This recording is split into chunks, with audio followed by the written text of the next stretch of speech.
I guess a component of what tourists love is the interactions with the locals, particularly when they turn up to the reception desk and they get to actually talk to the people. Hello, my name is Renae Leith-Manos. Welcome to this podcast, Where to From Here, featuring conversations about luxury travel and how it's changing in every pocket of the globe.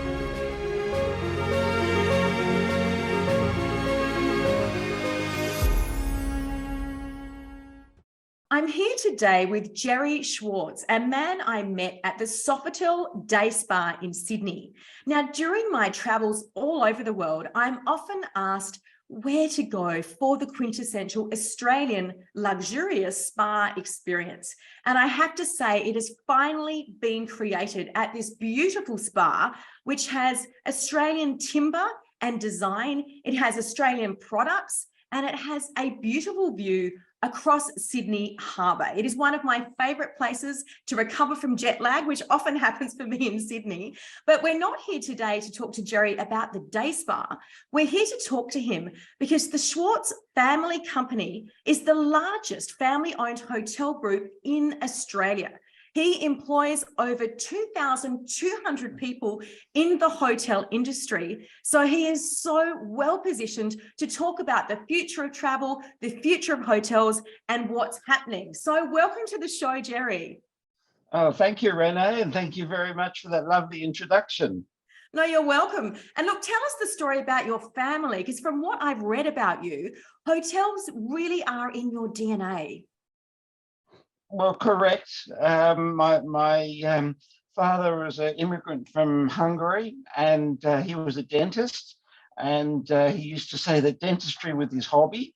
And with the money he made from dentistry, he invested it in real estate. He began with units, and then he progressed to shopping centres, and then he moved on to hotels. And he passed away in 2000. And my mother and I continued, and we continued purchasing and improving hotels. And when my mother died in 2005, I did that all myself. Wow. And that's how organically the family has grown with hotels. It's a fantastic immigrant story, isn't it? Thank you. Yeah. And it's interesting too that your dad was in, might I call it the medical sort of profession as a dentist. And, these days, a lot of medical people are not very savvy when it comes to investment, particularly property. So he really was very ahead of his time and very unique. Absolutely. I think as business people, dentists are probably better business people than doctors. But certainly he developed over the decades, and he worked out his formula for investments and improving on investments. And I guess that got passed on to myself. How fantastic. And look, I have to ask you, because I obviously work with and talk to a lot of general managers and hotel owners all over the world. And when we talk about Australia, they all say how difficult it is to make profits because of the unique wage structure we have here, which for people who don't know, it's a very sort of strict system where staff in hotels are paid a very high hourly rate. There's a lot of overtime, public holiday rates, which can make it difficult, particularly for smaller businesses, to actually make a profit. So how do you get around that? And how does it work for you, Jerry? Well, it's called the HEGA system, which is the hotel industry payment system. Yes. It's good for the employees. It's really good for the employees. Yes, and it rewards them with overtime. The problem is, though, that the hotel industry is 24/7, so there is no overtime. It's just 24/7. Yes. Which obviously does make it particularly difficult for us employers. And that is probably the single most expensive component of running hotels, which is your labour.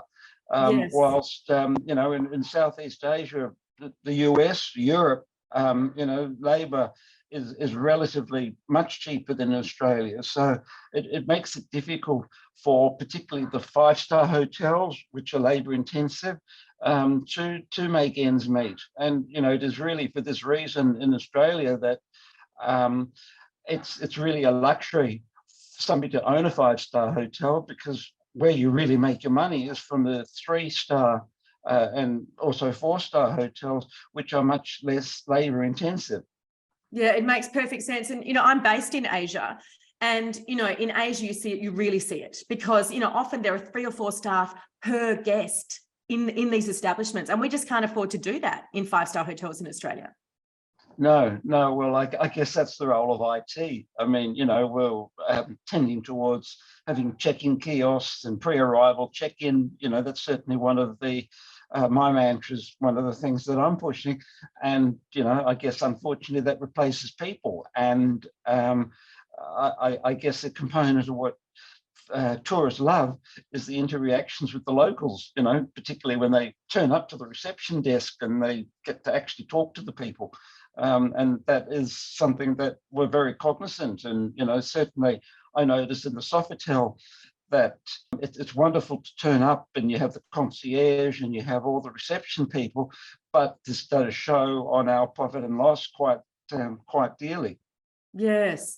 No, look, it is a problem. And I think post-COVID, having just come back from Europe myself, people want to meet other people. And it's interesting because I, run a butler training service.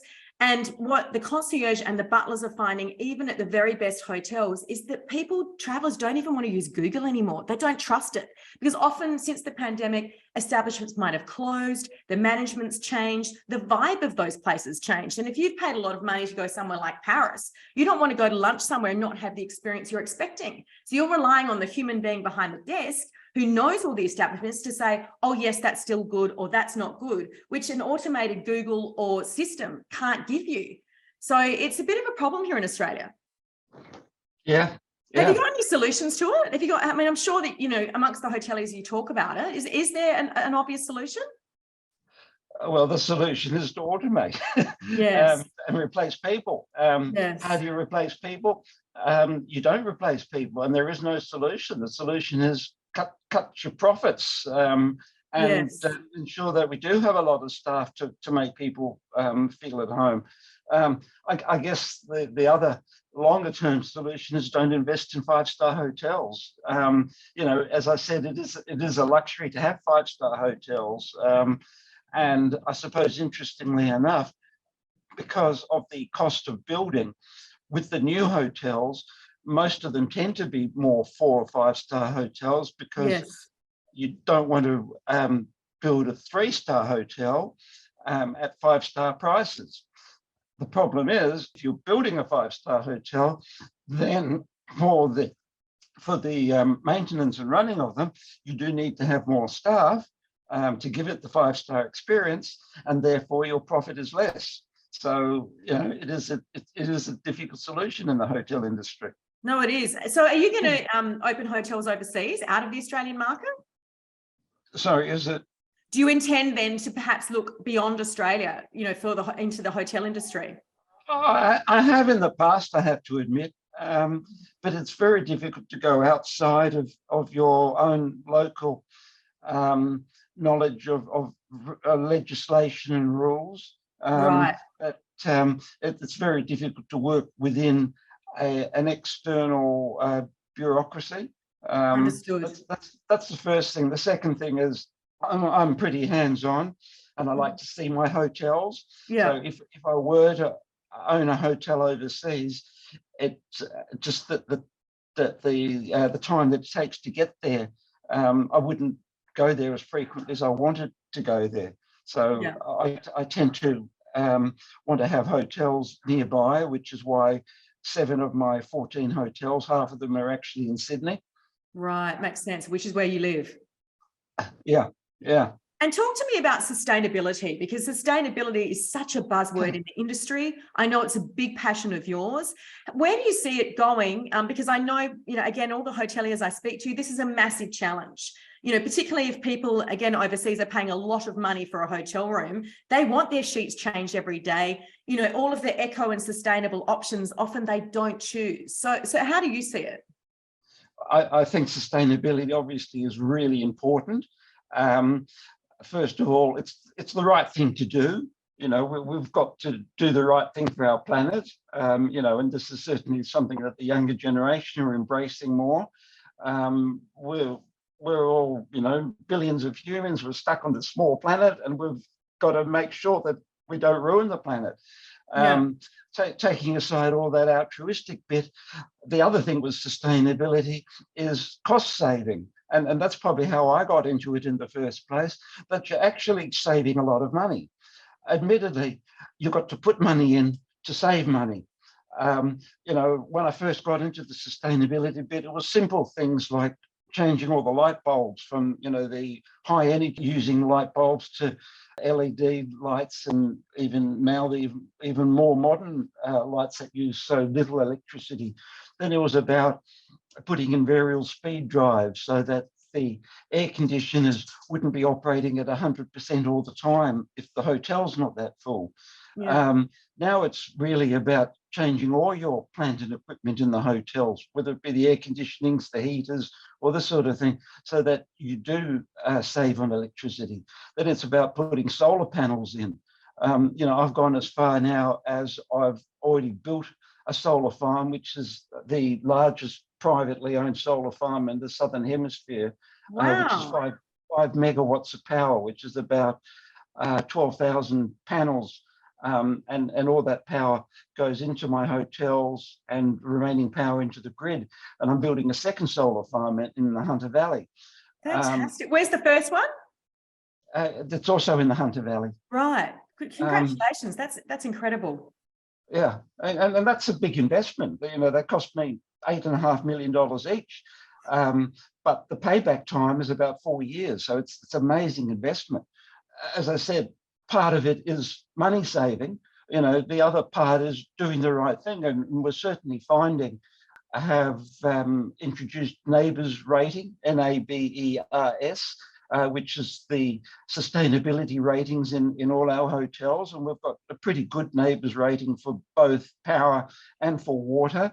And this is actually looked at quite positively by the government and by lots of corporations that are doing their bookings. So it's also it's a good thing to have. Getting back to the Sofitel, they have a big belief in sustainability. Well, so do Accor, and particularly Sofitel. Global COO of Sofitel, Maud Bailey, she's very much into sustainability and is introducing a rating called the Green Globe. And my Sofitel in Sydney will be the first Sofitel in Australasia which will have this Green Globe rating. But how does it reflect on the customer? Yes, first of all, the customer then realizes that the hotel is doing the right thing and is cutting down its use of waste and decreasing the amount of CO2 released to the atmosphere. How does it affect the customer? Some hotels have a sign which says, if you don't mind not having your towels cleaned, don't put them on the floor. That's not an opt-in, that's an opt-out. So if you do have your towels cleaned, you do put them on the floor. If you don't want to have your towels cleaned, you leave them on the racking. Really, there's very little disadvantage of being in a so-called sustainable hotel. You know that your wastage goes to a good place. The food waste is recirculated. You get division of the garbage from glass and paper and other waste. But it doesn't really affect the customer, other than the knowledge that the right thing is happening. Definitely. And I mean, I'm sure you're aware of what's happening in Singapore, that they're aiming by 2030 to have 70% of their food supplied from within Singapore. And the Fairmont Hotel, for example, has an aquaponics farm on the roof where they're breeding fish that will supply the restaurants and plants that will supply the restaurants. So even that hotel will be, self-sufficient to a large extent. Can you see that happening here in Australia? Oh, well, it already has happened. I mean, there's a lot of hotels that have their vegetable garden. And certainly my Fairmont in the Blue Mountains, we have our own vegetable gardens that the cook picks their veggies from. It's a great thing to be able to serve your own homegrown vegetables and fruits within the hotel. But yeah, absolutely, I see that's something that is happening. Yeah. And when you look to the rest of the world, who in this space, with hotels is really leading the way in terms of sustainability, in your opinion? Because you are very informed about this subject. Yeah, I'm lucky. I'm involved with quite a few hotel management groups, Mhm. and each of them is trying to do the right thing. IHG had sustainability program. Accor, as I mentioned before, had their sustainability program.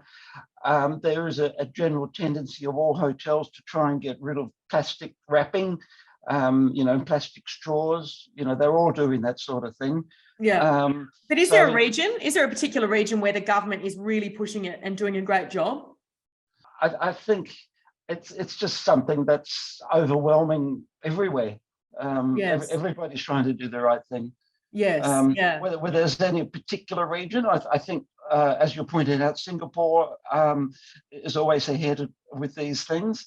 And there are definitely particular hotel companies in Australia concentrate more on sustainability than other companies.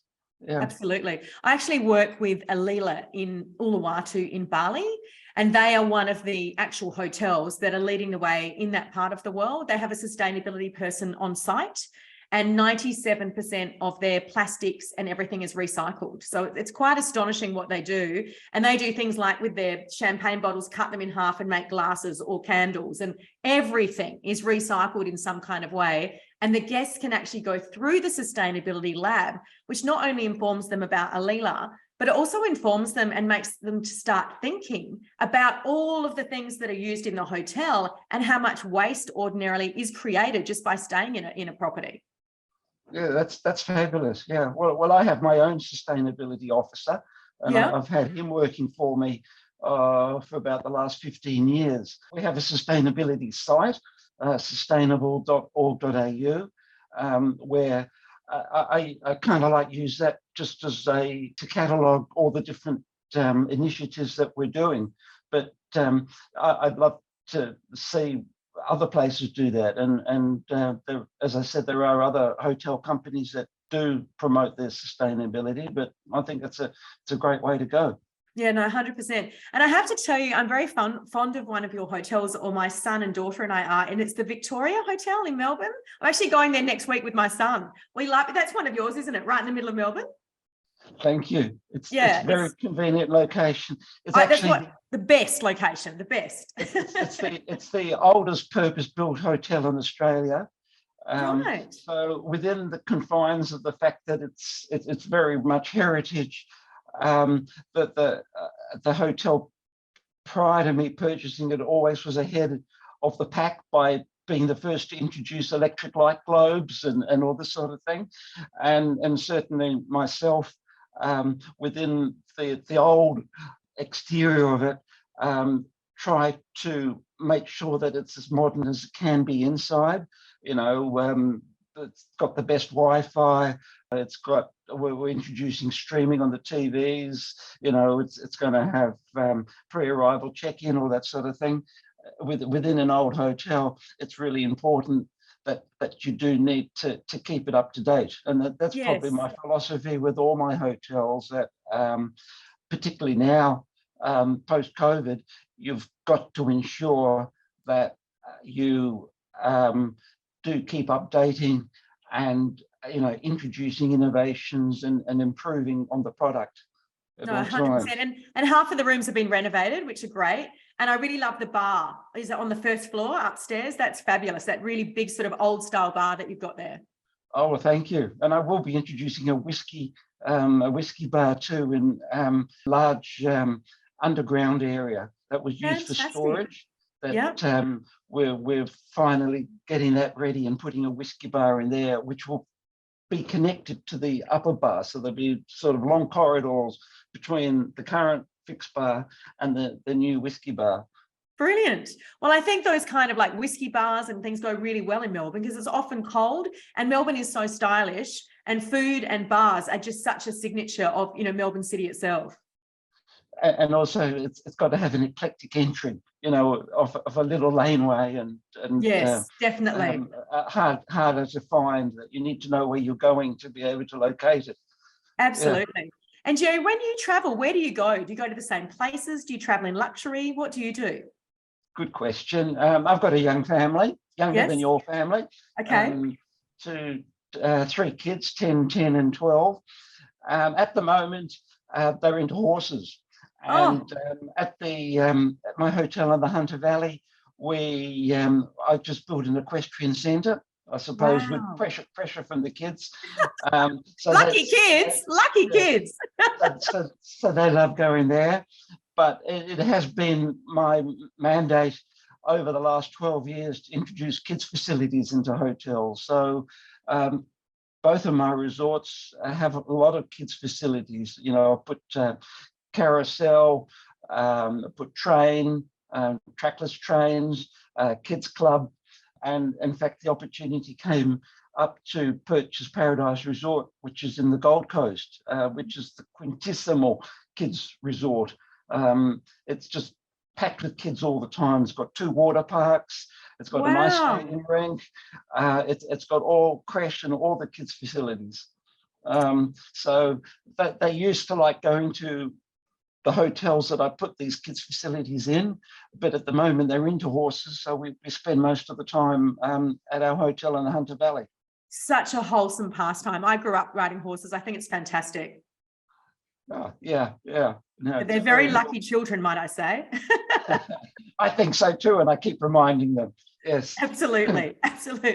Look, I could sit here talking to you all day, Jerry. You have such, interesting insights, particularly into Australia. But like we ask all of our guests who come on the show, where to from here for you? And you can tell us what you're doing today, what you're doing this week, or what your next project is. So where to from here?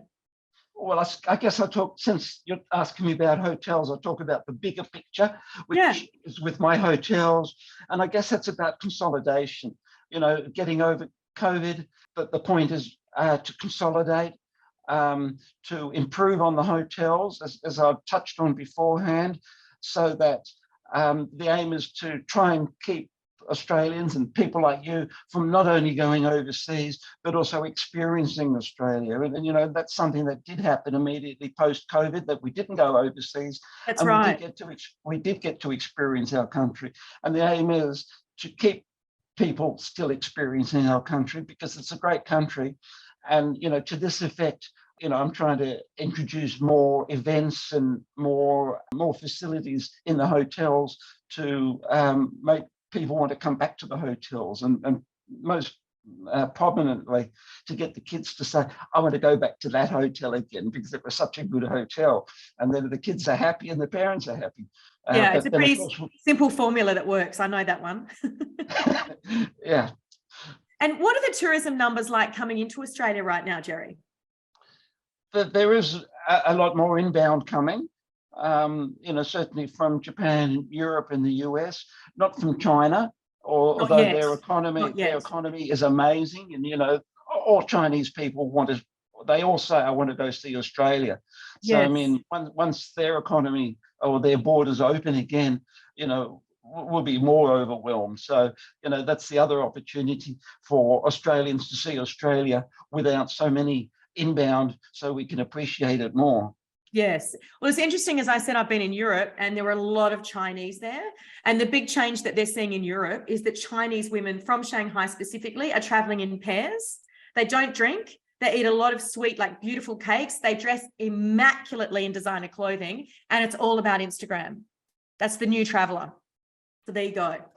There we go. The world is changing. It is, definitely. Well, Jerry, thank you so much for your time. I've really enjoyed speaking with you. I loved meeting you, and I'll be at your hotel next week. Thank you. And thanks so much. Have enjoyed speaking to you, Renae. Have a great day, Jerry. Don't forget to subscribe here and follow us on Instagram and Facebook for regular travel updates. You can also hear our episodes on Spotify and Apple Podcasts.